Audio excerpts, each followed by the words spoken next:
Welcome back, everyone, to the After the Scales podcast presented by DJD Graphics, episode 89. I'm Jacob Dove, along with Shaun Blight, and today we got some extra guests joining us, co-hosting along with us is Hunter Hensel, who we've seen before with After the Scales, and also Cole Morrison co-hosting. Thanks, guys, for joining us. And then today's driver's guest is CORBIN Rueschenberg out of Arizona. CORBIN, thanks for coming on. I know you got a busy week coming up with the Chili Bowl, but we really appreciate it. Yeah, thanks for having me on. I appreciate you guys having me on as well. So obviously it's been busy in Tulsa. Tulsa shootout was just this past week. Going into the Chili Bowl next week, just wanted to talk about last year a little bit. You kind of made your name pretty big without all the big guys out there and that good competition. Just kind of walk us through that experience. I know it was kind of overwhelming. You're a younger driver and having that kind of pressure, battling up there with the guys who've been doing it for years and years. Yeah, I guess I made my name big in the worst way and the best way. But yeah, it was definitely a stepping stone in my career as a race car driver. Obviously with all the incidents going into Tuesday or after Tuesday, a lot of X/Twitter hate, a lot of Facebook stuff I was seeing. I mean, man, my phone was just blowing through the roof about me, and I think I was probably the most talkable name Tuesday night or throughout the week. But I definitely knew how to like do better, obviously, and learn from my mistakes. And so Saturday, I was able to do it, beat Corey Day, Tyler Courtney, won the B main, which is pretty surreal. Then next thing you know, there's zero talk about me. So it was good to shut them up. But yeah, it was definitely. I wish I would have, or I got into it in the A main about lap 10ish with Justin Grant and Cannon McIntosh. We were all just three sliding, and then my front end got knocked out and ended up getting laps without couldn't really steer the best. So, but I wish other than the A main, it was all really good. Wish I could have seen what I could have done in the A main because I feel like I had a top 10 car performance easily after the speed we showed in the B main. But it's all right, and looking forward to this year. I've got a lot of friends in racing, and I always tell them like, you don't go into racing to make friends. I'll be your friend. I'm your buddy. Yeah. You're gonna ruffle some feathers, especially man like Chili Bowl. It's like you got no time. You got to get after it, and there's 400 cars you're racing against. It's just nuts. What was the overall experience like? Just walking into that building, you're going up against the best of the best. For drivers that maybe haven't been there before, been in your shoes and been there, like what is it like for a driver? As a young driver, especially, it's very it's very challenging. You got pretty much I mean, literally every car is older than you, or the driver is. So that part's a little stressful, and you feel like you got to make a name for yourself, especially going in, unheard like I was probably last year. I think the drivers knew who I was, but not the overall crowd with those guys running up front. But yeah, for sure, the building can get to you pretty easily and make you do stuff that or drive certain ways that you may never think you would. For me, I think, I mean, the year before that race, I don't think I ever touched a fender on anyone, and then now that's people all look at me. So, but yeah, it makes you do things you don't really do. So Corbin, outside of Chili Bowl last year, what was your 2025 like? What were some cool places you were able to get to? So I was finally old enough and turned 15 going into 2025. So I was able to run some USAC midgets. The plan after Chili Bowl was to run sprint cars, um, kind of like what I did in 2024, half and half, run sprint cars and midgets. But fortunately, we just didn't have certain things pan out with my previous team from the last year. But with that happening, I just went full midget route since that's all I could really do. But yeah, I ran a lot of USAC, ran the midget week as even though there's only 3 days, ran some extreme stuff, ran the Turnpike Challenge, March. So I ran all three midget series, but it wasn't the most. I think performance wise it was a pretty good season, but I only ran 18 races in total with micros, midgets, and sprint cars. So it wasn't very busy at all. It got busy over the summer a little bit, but a lot of certain things happened to me with my appendix getting taken out, breaking my wrist throughout the later years. So performance wise, it wasn't bad of a year. but wasn't definitely the most exciting year, I'd say. Go ahead, Cole. Going off of that, and last year, 20 or this year in 2025, you got second at a two-night event at I-55 without even starting the first night. What have you ever raced there before? What was that like going into it the second night against everyone? Well, funny story, 'cause for the first night, I rolled out the qualifying, literally got a lap in and went quick time in my group. So, and then blew up, but that kind of ended our night. So I had some confidence going into that night, knowing that our car was good and we just need to drop a new engine in it. And, sure enough, rolled out second, was leading most of the race, then needed to adjust my car throughout the race and instead just kept hammering the cushion harder and harder. That's where Tanner Thorson likes to tease me, the young in me. So, but yeah, I had a couple podiums this year, not a win unfortunately, but it's kind of hard when I had 10 midget races and I only finished probably 8 of them or 7, so around there. But overall, it wasn't too bad. And you mentioned Tanner Thorson there. For the people who might not know, Tanner kind of took you aside last year and was basically a mentor, which is pretty cool because Tanner's obviously moved up now into the high limit sprint car ranks and has won the Chili Bowl before. So he's definitely a knowledgeable guy in the Tulsa Expo Center. So kind of share what that was like learning from him. And then also your prelim night's going to be on Tuesday. And I just want to know if you're kind of looking at who you're going to be matched up against, or you're just kind of going like, I don't care who I'm going to line up against on Tuesday. I'm just going to go out there and try to do my best. Yeah, so I actually started working with Tanner later in the year. They had this Oklahoma Speed Week back then in October 2023. So I left Mount Stout and then I joined Tanner for the rest of the season. And we were able to feel each other out in some of the races. And then, he asked me, he goes, you doing anything for Chili Bowl? And I was like, no, I'd love to join you for 2024 Chili Bowl. So we ended up working together, well, now 3 Chili Bowls ago. So yeah, that went pretty well. We had a top 10 in our prelim. It was my first Chili Bowl at 14, so wasn't expecting too much. Went from the C, almost made, and then went from the B, and then almost made the A. We were just short by 2 spots. So as a 14-year-old, first Chili Bowl, it was pretty good. And then last year, definitely stepped it up a notch. Finishing fourth on my prelim and making the A main starting 11th. So, but I love working with Tanner. I mean, throughout in that building, there's, usually when you get another crew chief in the outdoor season, you can kind of feel like, your car is lacking grip on just like smaller parts of the racetrack, even if your car is good. But man, with Tanner's car in that building, he's been doing it for so long.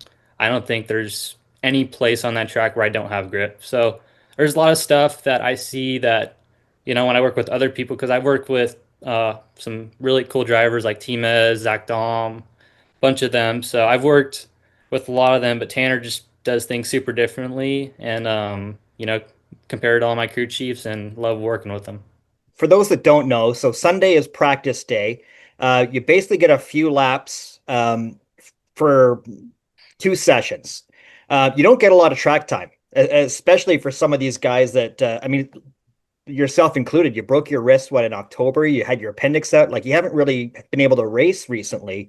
What are you hoping to, you don't get a lot of laps. So what are you hoping to look for to get your car right for Tuesday? Luckily, I was able to run to coin right in the middle between where my broken wrist and appendix happened. So I got some laps underneath me. Definitely wish I had more to have more confidence. But yeah, I had that, and then I actually the previous week when my wrist just got healed and I got cleared, I went practicing with Tanner Thorson at Creek County. So we tried to different some stuff out. He's trying to get me to go to the 4 coil side, which I ended up testing that practice day, and I loved it. It's definitely different, but it's got its I'd say more uniques than flaws.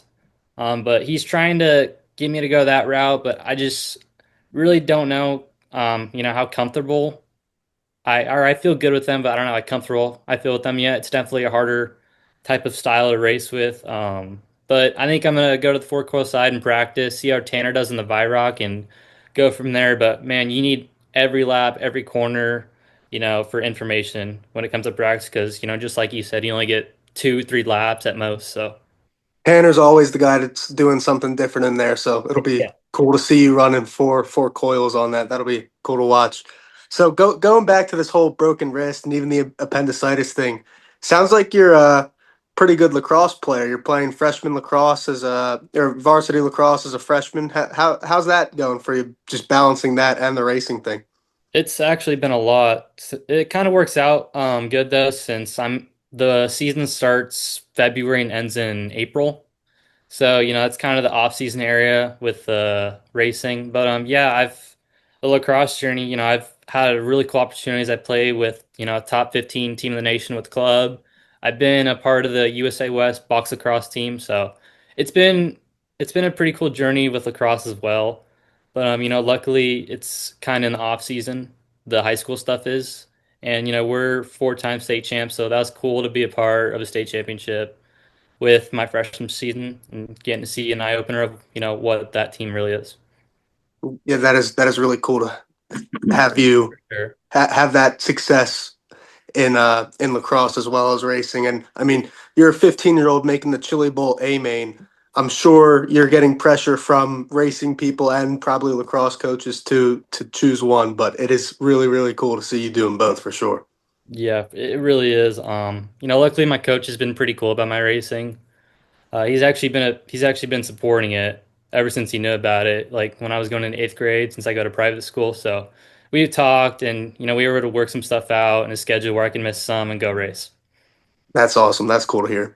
So how old were you when you moved up to midgets then, Corbin? I heard you said you went to or you go to private school. Does that help benefit you a lot on race weekends and being able to take time off and Fridays and whatnot?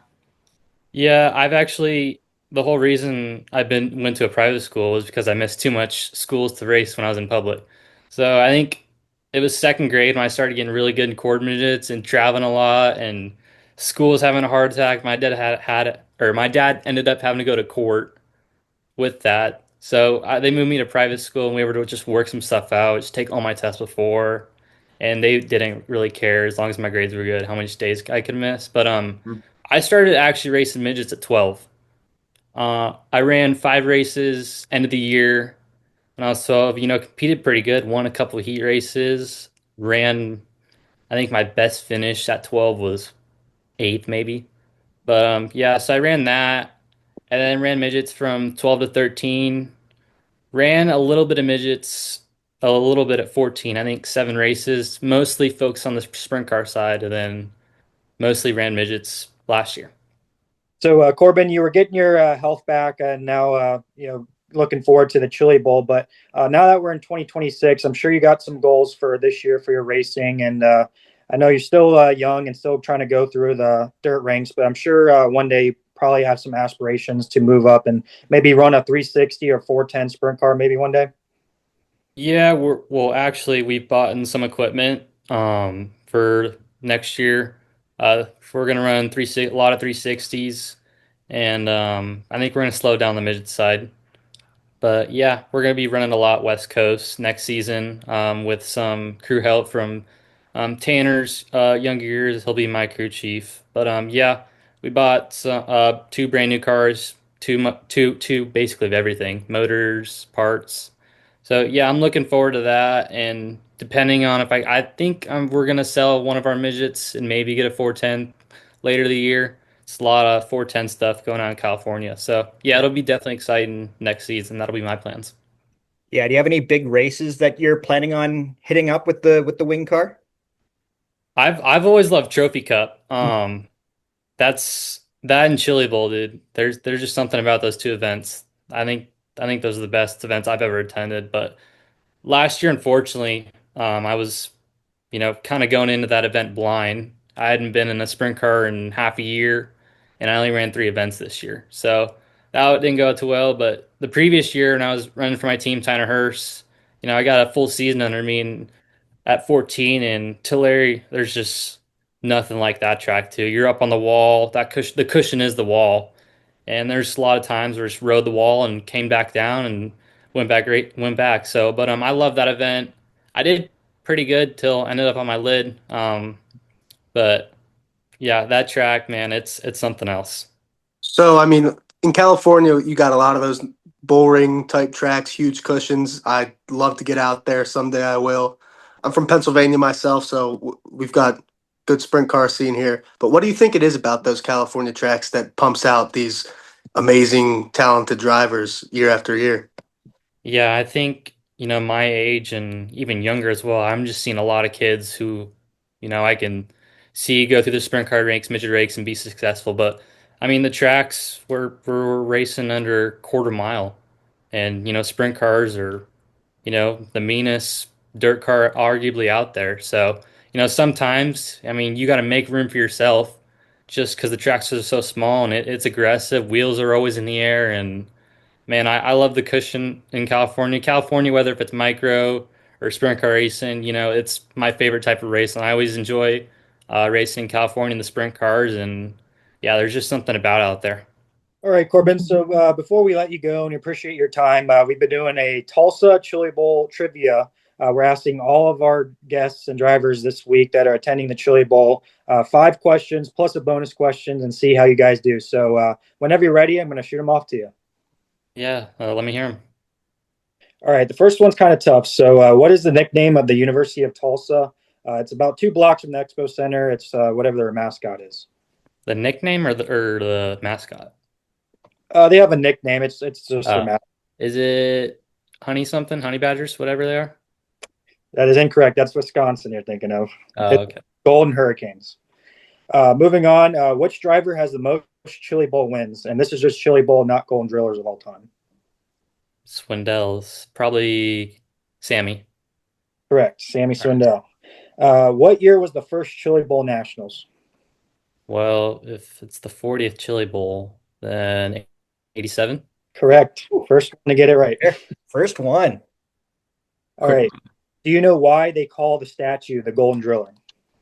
It's because the oil capital or the oil rigs, a lot of oil rigs. I don't know.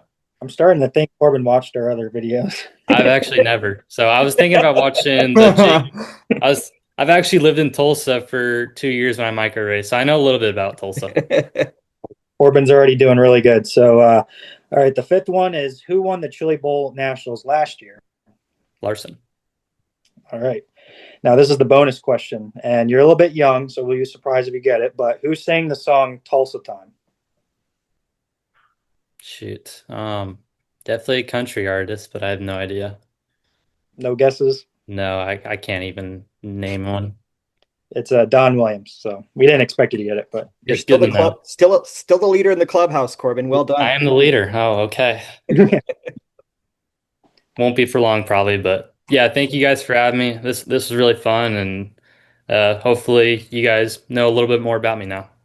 Yeah, It was nice to meet you. We'll see you we're next really week looking for forward sure. to seeing you race next week and go get them, man. We'll be seeing you in Tulsa. Yeah, thank you guys very much. I'll see y'all. Yep, Yep, good luck. Corbin. Yep, The thanks. Scales is proudly presented by DJD Graphics. From commercial and personal vehicles to racing bikes and cars of all makes, models, and disciplines, DJD Graphics can fully customize your vehicle to suit your needs. For more information, contact Darren and visit his website at www.djdgraphics.com. Tell him Shaun and Jacob sent you to receive special rates.